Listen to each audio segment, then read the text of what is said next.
Hey, deserving listeners, Johnny Depp Amber Heard trial. Let's watch. Please stop doing it. Please stop. He's so fucking mean. Why are you You're a with fucking me? bully. Stop.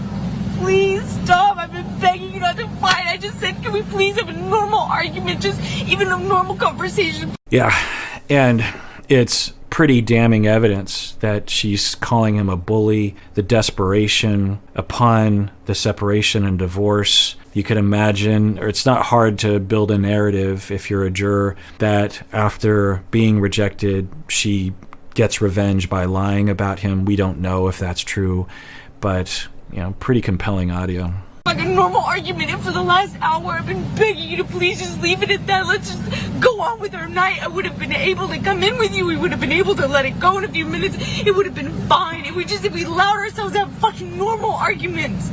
Please, you're killing me with this. You're killing me. Yeah, and remember, all he's asking is to take a break. That's all he's asking for. He's just saying, I want 1 or 2 hours, or what did he say? Something I can't remember, but 1 or 2 hours, 3 hours, and we'll come back and we'll talk about it. And he seemed totally genuine. And all of this, now maybe she will say, no, I was reacting because this, and this. It doesn't seem that way. So all of this, all of the begging, the talk of dying and heart attacks and bullying and pushing me up against the wall and poking me with a stick, forcing me to do things I don't want to do, all because he wants 2 hours of calm, alone time, and then they can come back and talk about it.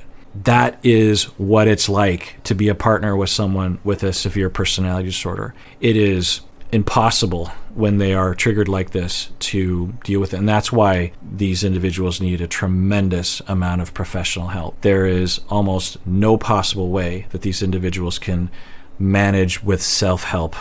They need a lot of attention. They need a lot of education, a lot of skills, a strong relationship with their professionals, namely their individual therapist. And I've done that work. I've worked with people who exhibit this. They've said this to me. They will do this to me. And I will say, like at the end of a session, it doesn't happen very often because our relationship tends to not be very triggering, but it can absolutely. And I'll have a client say this exact same thing to me at the end of a session. I'll say, okay, our time's up. I'm sorry, but and they're in the middle of being triggered, which is unfortunate sometimes, and I try to manage that. I try to wrap things up and have kind of a ramp down in the last 10 minutes of the session, but sometimes it just isn't possible. And I have to end the session. I have another client that's coming. And now if I saw this sort of thing, I would say, clearly, I think we need a wraparound kind of service because this person, I shouldn't just have them leave my office in this state. But sometimes it just happens. And what do you say? You just say, I'm sorry. Sometimes people like this, I'll meet with them a few times a week. And so I'll say, we'll talk again in a few days. We'll talk, we will absolutely address that. And, I recommend doing your deep breathing, do your meditation, do your mindfulness, do your skills, hang out with your friends. I'll do what I can. But anyway, it's all because he wants to separate. And it's not hard to draw a through line from this and all the other events to the Washington Post article, right? But I don't know. You can be borderline and also have been abused. So if Dr. Curry is right with her diagnosis and this behavior is in line with borderline, that doesn't negate the possibility that Johnny Depp was abusive to her, but it just throws everything into question, right? And I'm used to caring deeply about these people. And so when I hear this from Amber, I feel deep compassion for her. I feel really, really bad for her. And I have been there with clients through thick and thin for years and years as they recover, as we talk about these things, and they have all this transference with me, and I have counter transference with them, and we process their traumas. We do imaginal exposure. We do prolonged exposure. We talk about their emotions. We get them in touch with their needs. We build up their self-esteem. We start to go through their relationships and their life to try to figure out what is good for them, what's bad for them, what career do they want. I mean, you have to start from the beginning, because when you have borderline, you often have done nothing based on your own needs. Everything has been a reaction. Everything has been a desperation. And so to some people, it's almost like a rebirth, I guess you could say, or starting over, going back to when they were 5 and, going through all the steps. Who am I? What do I want? And I've been through that process with people and have learned over time that these people deserve so much love and attention. They deserve so much care, and they've been abused, and their life has been very unfortunate. Usually they will create situations that push people away from them, which is, you could say, not necessarily their fault because of the defenses that they developed necessarily when they were children, but they did create it. But then also they tend to attract abuse. They tend to attract people that will harm them. Clinicians will often reject them because they don't want to, they have all this misinformation about people like this. And so it's a very tragic life. And then I feel like, and other colleagues like me that specialize in this, we have the skills, we have the knowledge base, we have the compassion. This is why I became a therapist, is because I wanted to help people in need. These people are suffering greatly. And so I feel so much compassion and care. And as I hear this audio, I just want to reach out to her, go back in time in 2016 and be like, let's talk. Let's work on this. I'm with you. I see your pain, and I see you. I'm with you. I get you. I know where you're coming from. Tell me more. I'm here to listen, and we will work on it. It makes me really sad, really. You're killing me. Fuck. Sean, could you, please, I want you to just go. I want you to take your medicine or whatever. I'm sorry that I've upset you. Yeah, I think. Thank you, Sean. I'm ready to go. Thank you so much. I'm really sorry. I'm really ready. Interesting. So Sean is a driver or a security guard or an assistant or something. I don't know. And Johnny Depp is like, I'm going to go, or you're going to go, and you're going to take your medication or whatever. So what's she going to say to this? I'm guessing she'll say, yeah, I was in love with him, and I was really sad about the end of our relationship, and he was abusive. I'm guessing she's going to say that. That's you and Mr. Depp in the recording, correct, Ms. Heard? That's correct. You just won't let him go, will you? That's not true. We were outside of his studio and he wanted to go and use. It was a pretext. Yeah. So I hypothesized that she would make that claim. It certainly doesn't sound that way, right? You could maybe convince one or two people of that, but it certainly does not sound that way. It sounds like you can't live without him, that you have an issue of separation and abandonment, and he was just asking for a couple hours. And I guess if you have a strategy of trying to cast doubt on the Johnny Depp argument, then you would say, no, I was doing that because I was worried about his drug use. Yeah, it just doesn't sound credible, right? But it could be. You testified yesterday. This is another photograph of you on the night of May 21. That's correct. And keeping this exhibit up, can we please do a split screen and also pull up defendant 713, which has already been admitted? Ms. Heard, you testified yesterday. This is also a photograph of you from the same night, correct? That is correct. You testified yesterday that the only difference between these two photographs is that the light was turned on. That's what it appears to be, yes.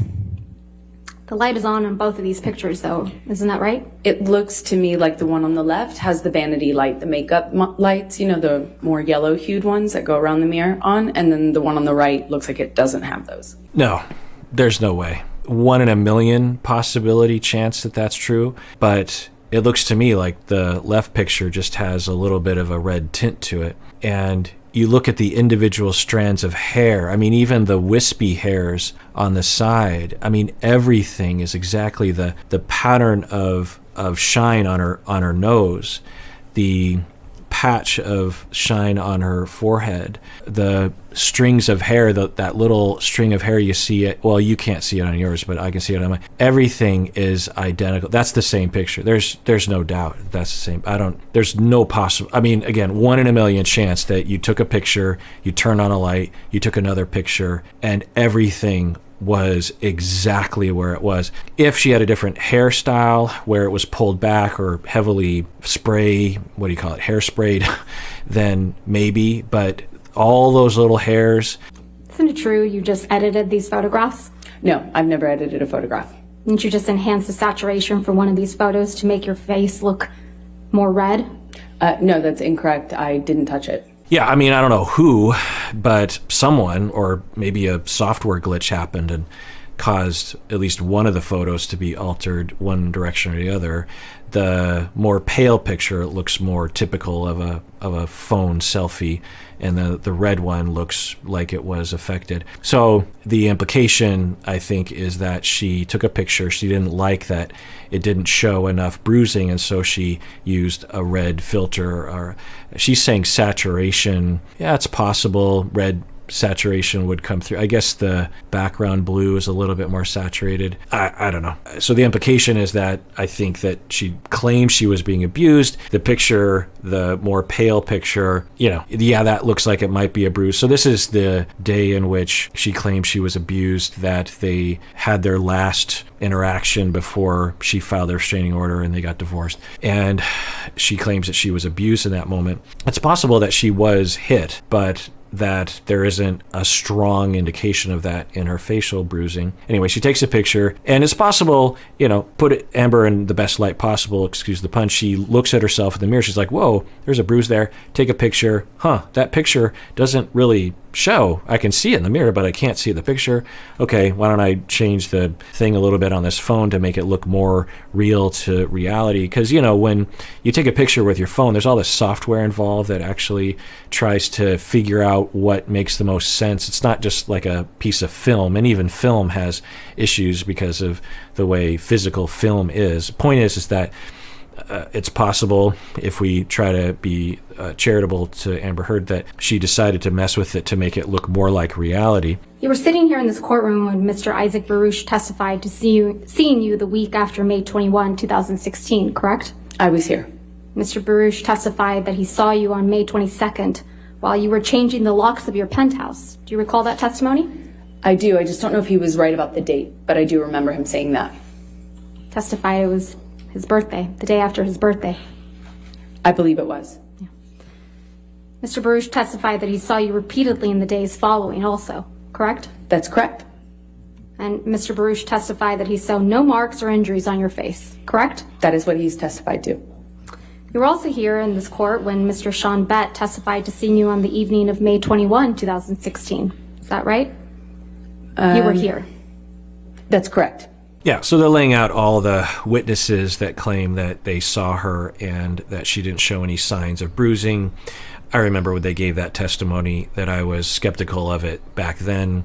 We don't know what it means, but the fact that these other people said, I didn't see any signs of trauma or bruising on her face, and I also didn't see any signs of makeup. And I'm like, how do you know she's not wearing makeup? A lot of people wear makeup with the sole purpose of making it look like they don't have makeup on, especially when they are trying to cover up some kind of blemish or a bruise. So those kinds of claims didn't make any sense to me. I mean, they're free to offer their opinion, but it just didn't seem like it said anything really, right? Because she could claim, I'm just really good with makeup, and it didn't look like I had makeup on, so success. That was my whole point. I had a bruise, and I was trying to make it so that no one would have detected it, even any sort of detection of I was covering up something, so mission accomplished. Now, I think what some people might say is, well, at that point you were filing a restraining order, or a no con, I can't remember the exact action, but you were being public about that. You were going to TMZ, so you weren't trying to come across like you were being abused. Why were you hiding something that you actually weren't trying to hide? Or I don't know. Anyway. During your relationship, isn't that right? That I had to provide testimony as part of my restraining order application, yes. And that's how you became a public figure representing domestic abuse, right, Ms. Heard? From that point on, yes. That's when you claimed you faced our culture's wrath, right? That's when it started, yes. But it's your testimony under oath that this statement is not about Mr. Depp. It is not. It is about what happened to me afterwards. That's the more interesting thing for me to write about. I just don't understand the strategy here. I don't get it. So to catch you up, because there's been a lot that's happened, the attorney is laying out all the data regarding the timeline of the temporary restraining order. There's a picture she takes. She is, photographed as she's walking out of the courthouse, and it's all very public that she has a bruise on her face and she is getting a temporary restraining order. She comes out in the public as a public figure representing domestic abuse, and this whole time, several moments in the testimony, she claims it is not about Johnny Depp. This article is not about Johnny. It's not referring to him at all. She claims it's about the way in which they, victims that come forward are attacked. And okay, yeah, it's about that, but it's also about Johnny Depp. So I just don't understand the strategy here on the stand. If you're trying to come across as credible, it just comes across like you're lying. Or have a better way of explaining it. Like, I can't imagine how you would explain it. The day that you break up with Johnny Depp, you have a bruise, you go to the court, you take a temporary restraining order for domestic violence on Johnny Depp. You're coming out of the courthouse, not trying to obscure who you are or anything. I think it's a matter of public record to some extent. I don't know that. But then you give interviews in which you are a public figure representing domestic abuse, and then you claim it has nothing to do with Johnny Depp. In fact, she said earlier that it's Johnny Depp making everything about him and being vain. What? It's absurd. That doesn't make any sense. Maybe she has to say this in order to avoid more accusations of defamation or something. She doesn't want to incriminate herself, but if you're trying to appeal to the jury, it's hard to, if you're a juror, to watch this and say, like, you're lying again, or you're not saying it right. Just say, like, there's got to be some option there for her to say, like, I'm sorry, I can't answer that question because I might incriminate myself. Or, yes, I could see how people would think I was referring to Johnny Depp. That's all I can really say legally at this point. Something like that. Now, she was claiming that she didn't want any kind of press, that she didn't want any kind of recognition for her victim status. Could that be true? Could it be not true? I don't know. I could see someone not wanting to be involved in the press, but maybe over the span of a couple of years, you give one interview and you're just like, okay, I'll say something, but I'm not going to say much. I don't know. Of course, the pro Johnny Depp people believe that she, from the beginning, was histrionically just looking for attention and milked it for all it was worth and lied up and down and leaned into it and was trying to capitalize on any kind of press that she could get as a victim that could further her career or her public image or something. I promise you that I'll be perfect. I can't promise you I won't get physical again. Okay, to catch you up, there's a long conversation between the attorney and Amber Heard about Amber Heard's career and whether or not her career was harmed by the attorney of Johnny Depp saying some things about Amber Heard, or whether or not Amber Heard's career was harmed by Amber Heard herself. And yeah, it's hard to know exactly. But now they're playing another audio recording. I think this might be kind of the closing bit of data for cross-examination, because I think they're heading back into their relationship and abuse allegations. And this recording is in September of 2015. She just said, according to the transcript here, I can't promise you that I'll be perfect. I can't promise that I won't get physical again. God, I effing sometimes get so mad I lose it. So I'm guessing that she will say that, yeah, I said those things and I did get physical, but it was always in defense. I'm not gonna be in a physical fucking altercation with you. Then don't. You fucking hit me last night. You fucking... What about all the other times you split? Come on, you cannot act like that. It's about that. It's not. Well, on a plane I can't split. No, and you hit back. So don't act like you don't fucking participate. I pushed you. I'm not going to get into the details of that fight.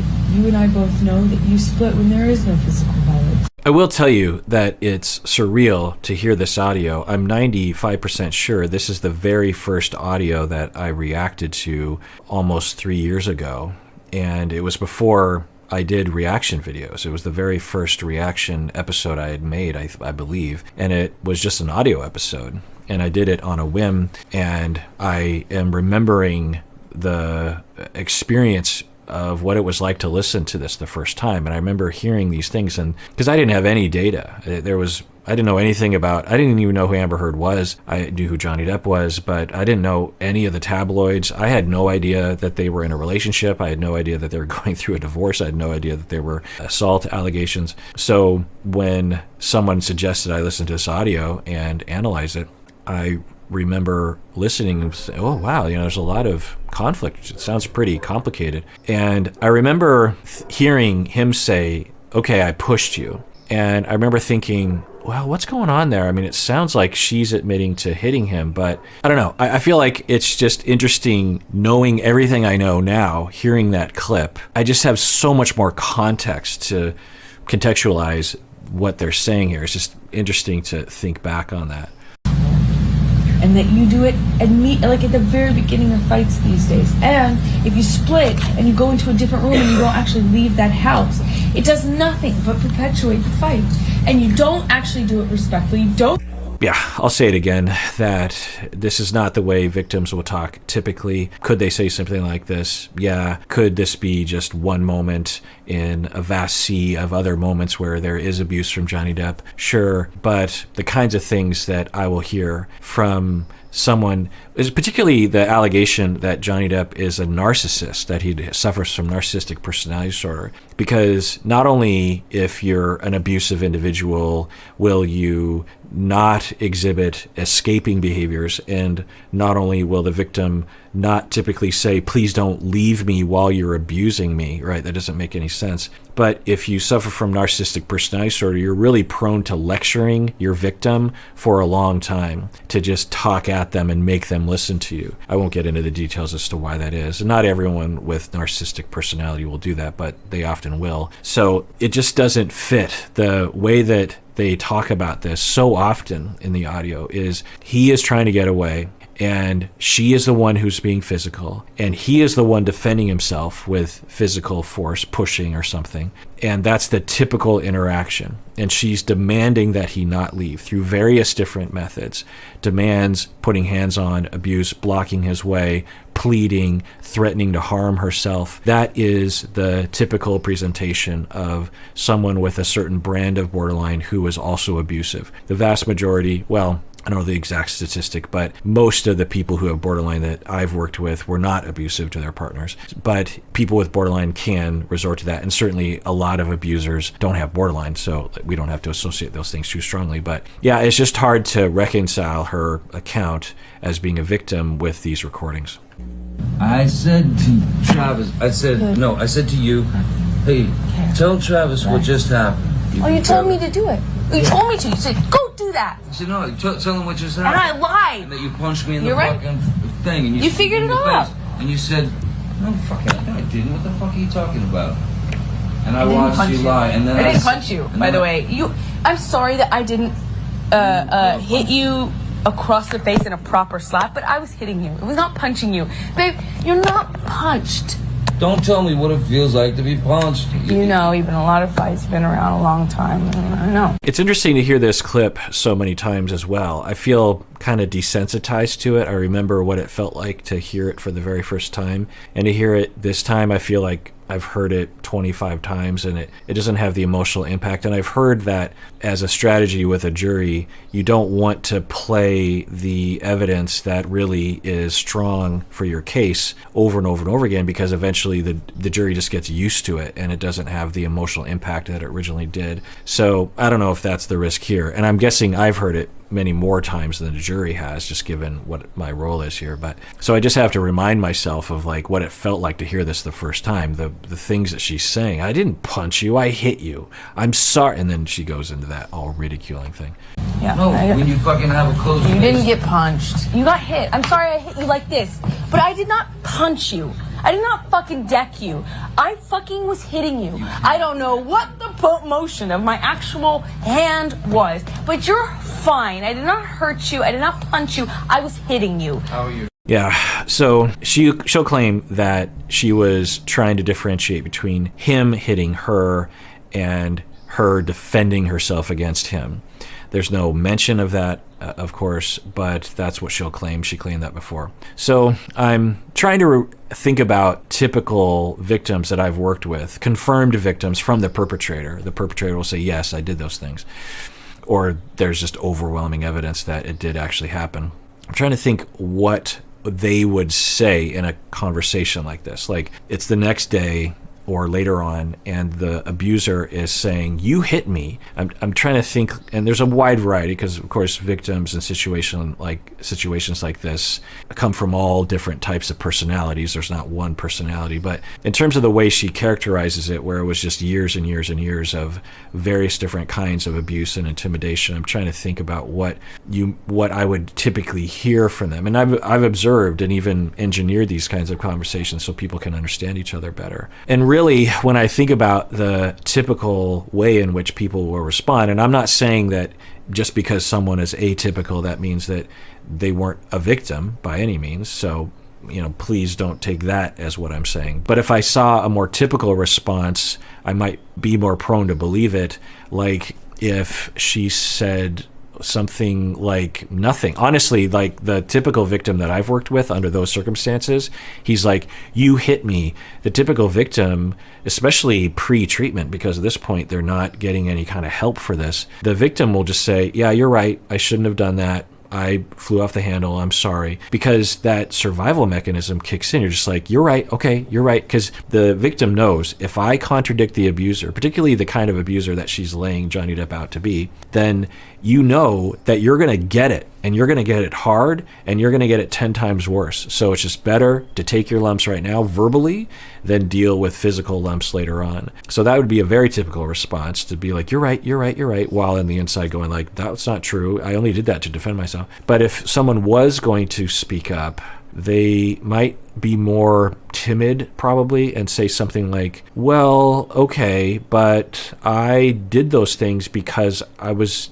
trying to get you away from me. I was trying to de-escalate the conflict. I was trying to, in fact, Johnny Depp often talks this way. He will say, I pushed you because you were attacking me, or I moved you out of the way because you wouldn't let me leave the room, that kind of talk. Whereas she is almost always talking about, you will not leave me. You're always leaving. You're always leaving. She's almost never talking about how he would abuse her because she was trying to get away, in terms of the few audio clips that we've heard. Anyway, so that would be another kind of response, but not this response. Could a victim present this way? Sure, but I've never seen it before. And of course, that doesn't mean it didn't happen, but the way that she, in this moment, just completely overpowers him and starts to put him down and belittle him. You're a baby. It just doesn't cohere with the narrative that she's putting forth. I could see why the jury would have a hard time believing it.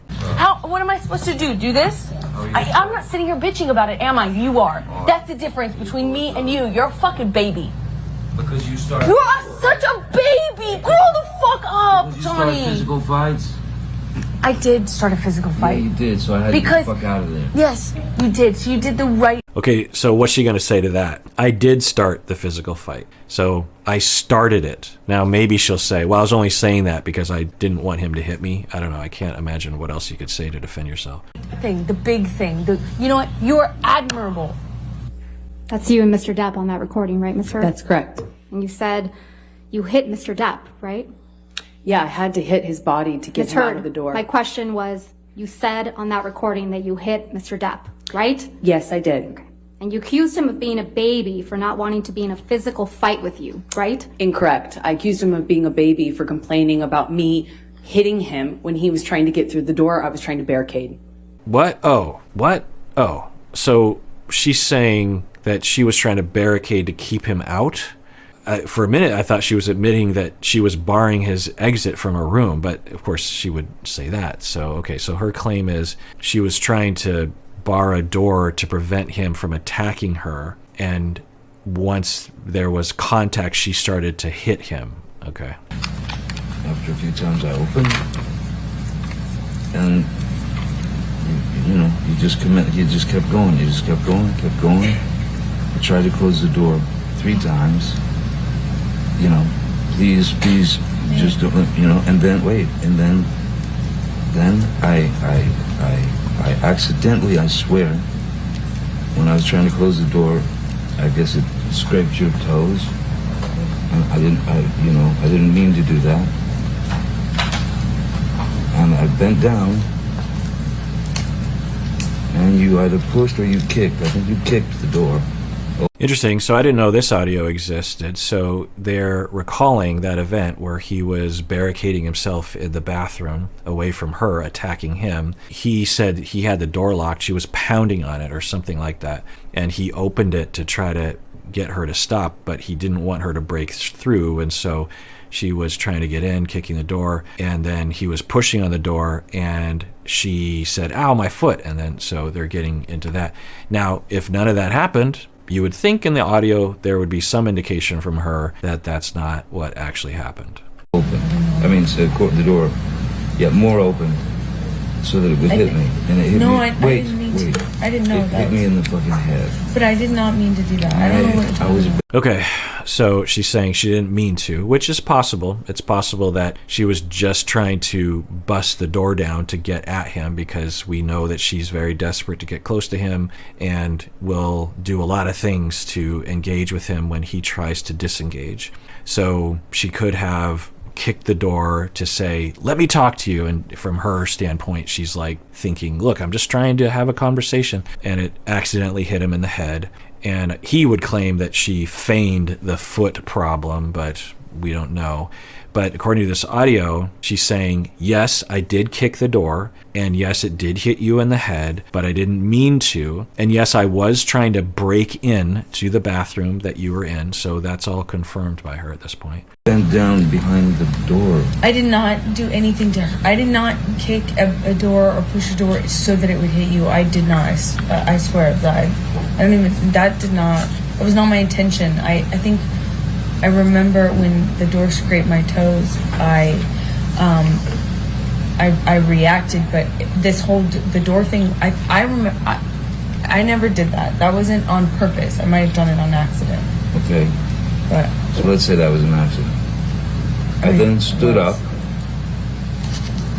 Okay, so this is actually a good conversation. He's probably skeptical of that account, but he lets it go. He's like, okay, well, let's say it's an accident. Because I think he's about to say, and then you proceeded to beat me, and we're not going to get any kind of protest from her about that. I don't know. This is interesting. I don't even know if I said, I mean, I might have said, like, what the fuck, you know, whatever, because I'd just been hit in the head with the fucking corner of the door. I'm so sorry. I did not. I'm sorry. And then I stood up, and then you fucking clocked me. I remember hitting you as a response to the door thing. Okay, so she admits she hit him.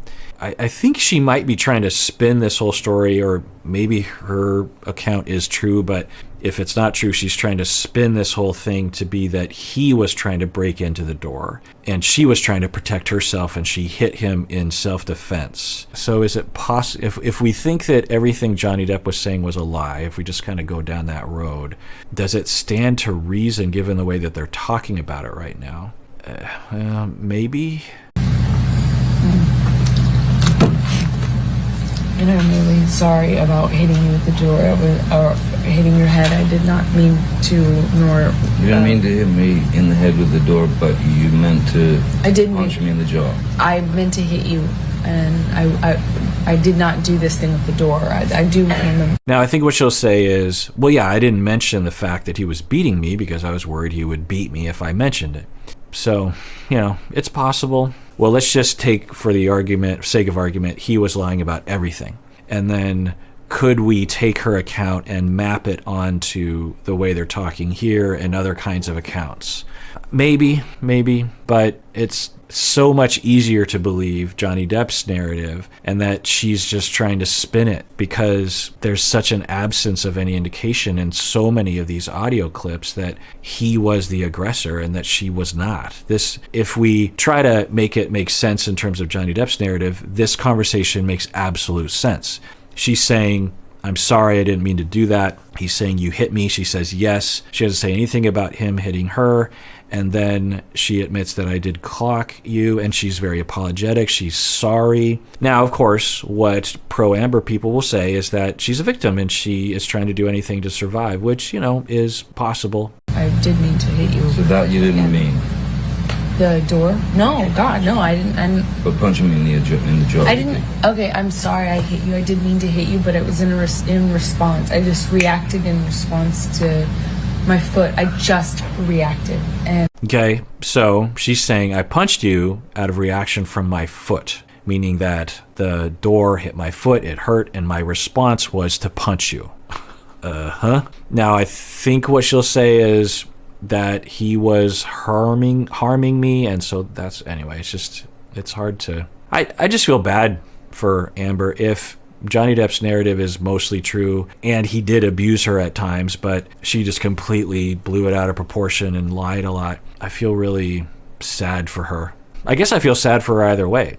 If she's telling a lot of the truth, I feel sad for her because she's not being heard and she's being prosecuted in the literal court in public opinion in an unfair way.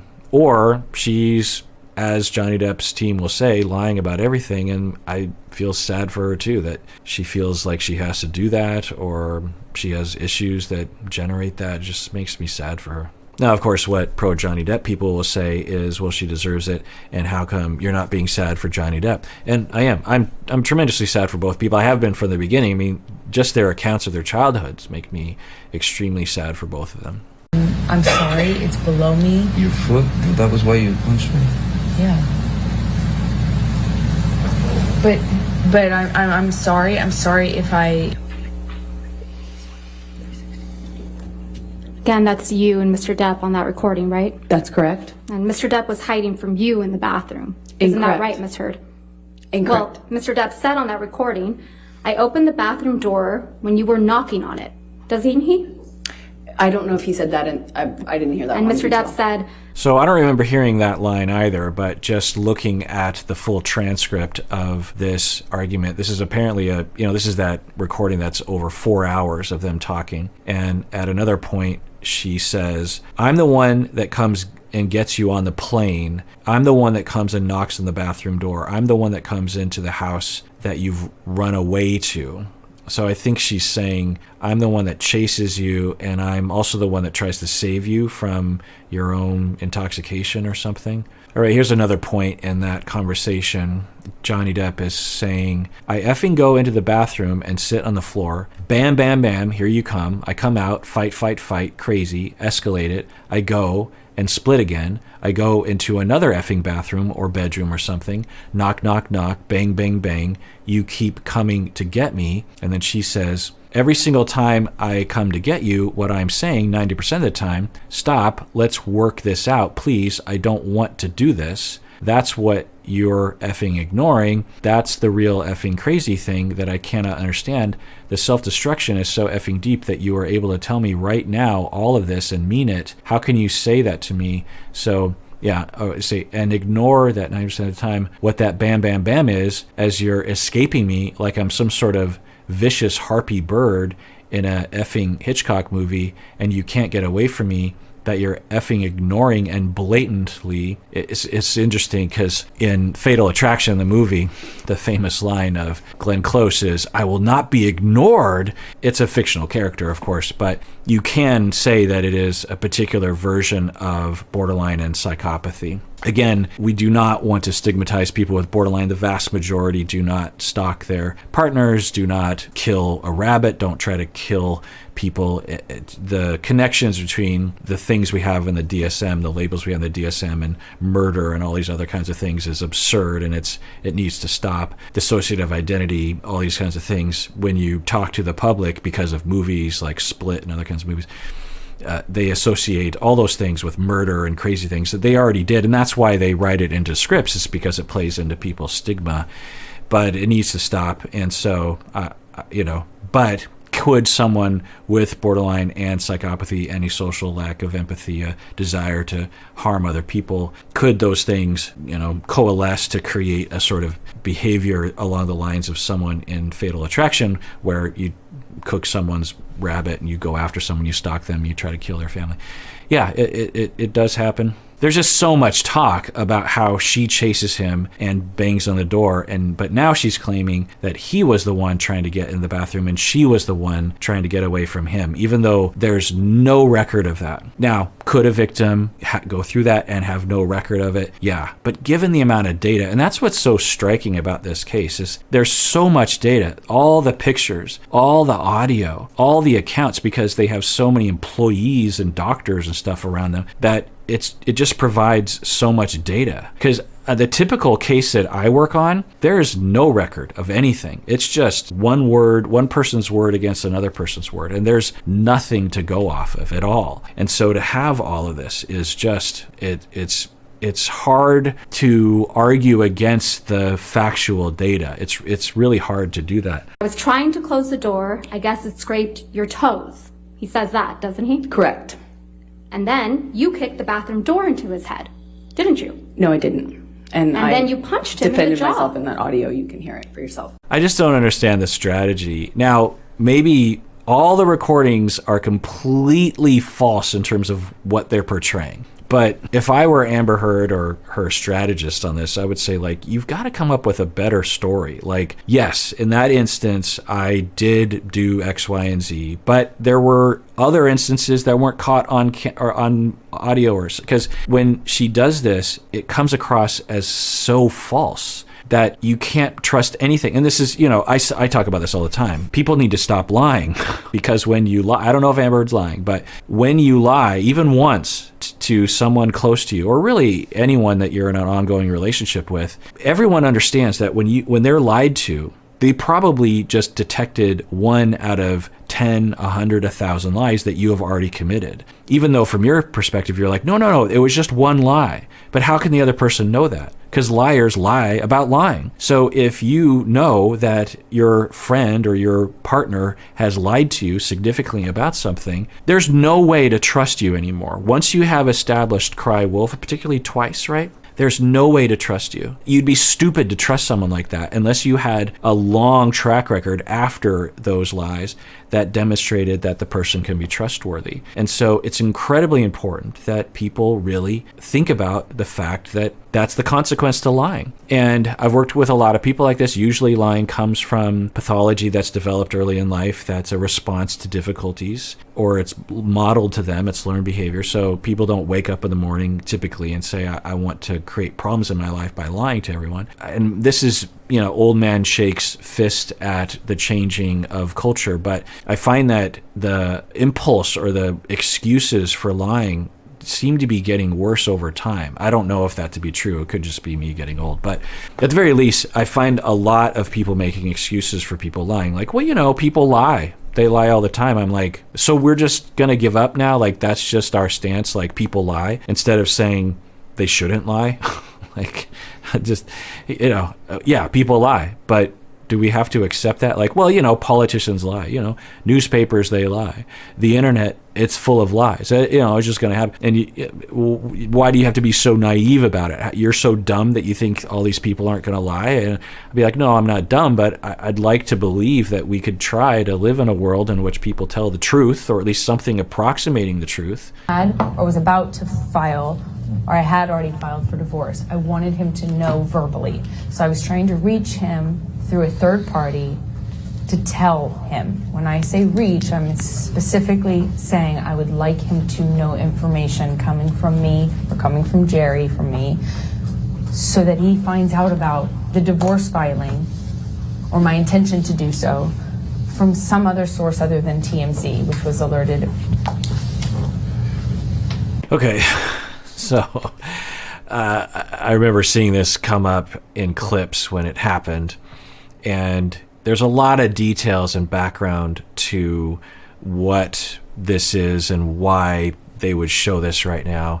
For the sake of time, I won't go into all the details, but essentially what she is talking about right now is she's trying to defend herself in the current hearing, and I think in the past hearing, about whether or not she's trying to get attention, and she's just doing a lot of things to get attention, like lying about being a victim.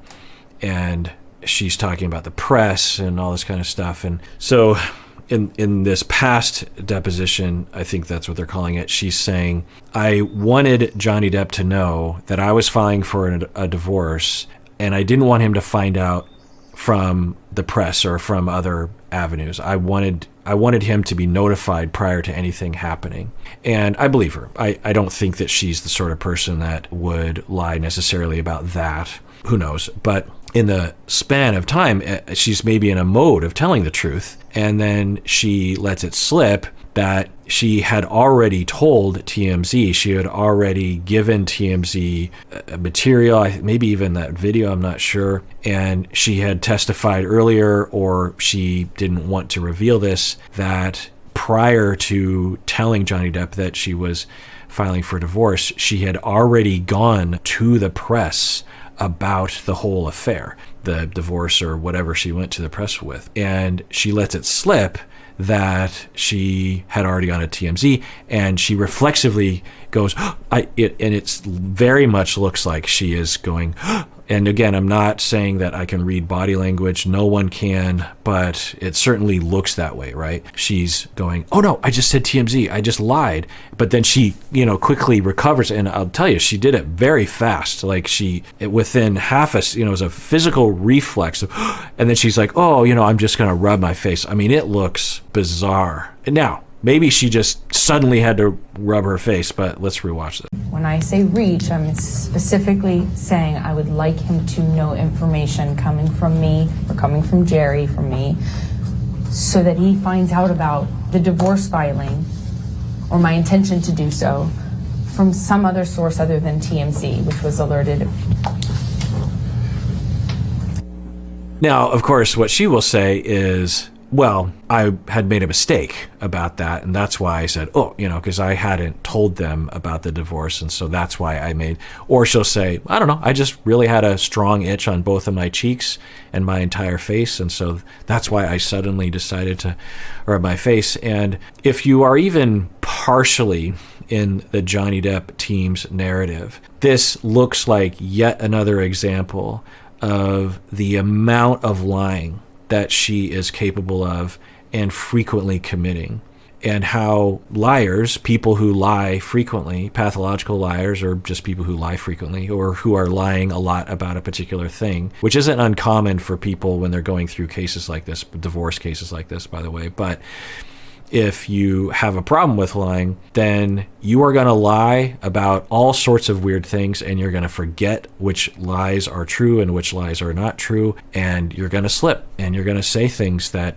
don't make any sense, and you're going to go, oh crap, I just said that, because it's really hard to keep track of the lies. And if you have ever been someone who's, because sometimes people will email in or the comment below, because I will actually propose a more, what I believe to be accurate conceptualization of the typical pathological liar.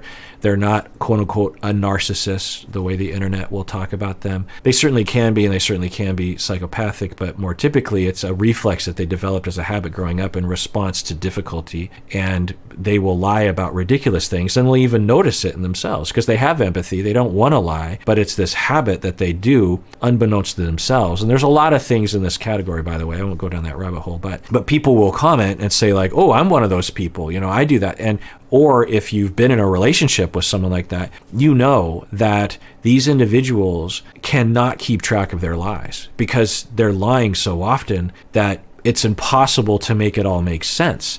And they're frequently caught. You slipped up there, didn't you, Ms. Heard? You let it slip out that TMZ had been alerted to your filing of the domestic violence restraining order, didn't you? I disagree. That's not what I'm talking about. TMZ is the same outlet that you released the video of Mr. Depp attacking the kitchen cabinets the day before this deposition was taken, wasn't it? I didn't do that. I don't know how to do TMZ that. owns the copyright to that video now, doesn't it? I have no idea what TMZ owns. Did they pay you for that?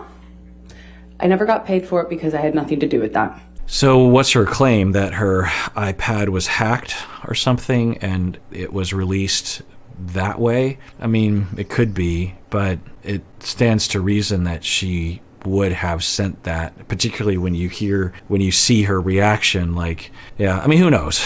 It's a lot of circumstantial evidence. Maybe there's a little bit of a lie there, but not as much of a lie as one would think. So it's hard to know.